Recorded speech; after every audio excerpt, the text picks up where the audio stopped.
வீராதிராசூரன் படத்துக்கு ஏன் தான் இப்படி சோதனை மேல சோதனை வருதுன்னே தெரியல. வாங்க என்னன்னு இந்த வீடியோல பார்க்கலாம். நடிகர் விக்ரமோட படம் இப்போ ரீசெண்டா சொல்லிக்கிற மாதிரி எதுவும் பெருசா ஹிட் ஆகல. ஆனா வீராதிராசூரன் படம் பெரும்பாலும் எல்லாருக்குமே பிடிச்சிருந்தது. இந்த படம் மார்ச் 27 அன்னைக்கு ரிலீஸ் ஆச்சு. இந்த படத்துல எஸ்.ஜே. சூர்யா, துஷாரா விஜயன்லாம் நடிச்சிருக்காங்க. இந்த படத்தை அருண்குமார் தான் டைரக்ட் பண்ணியிருக்காரு. இந்த படத்தோட மியூசிக் டைரக்டர் ஜி.வி. பிரகாஷ் தான். இந்த படத்தோட ஃபர்ஸ்ட் ஷோவே டெலிகாஸ்ட் பண்ணல. அப்ப வந்த ஒரு சில பிரச்சனைனால இந்த படத்தோட முதல் காட்சியை தடை செஞ்சாங்க.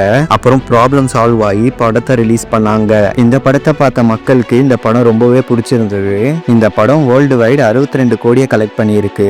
அது மட்டும் இல்லாம இந்த படம் இன்னும் தியேட்டர்ல ஓடிக்கிட்டு தான் இருக்கு. இந்த படத்தோட ஓடிடி ரைட்ஸ் இவ்வளவுதானாங்கிற மாதிரி இருக்கு.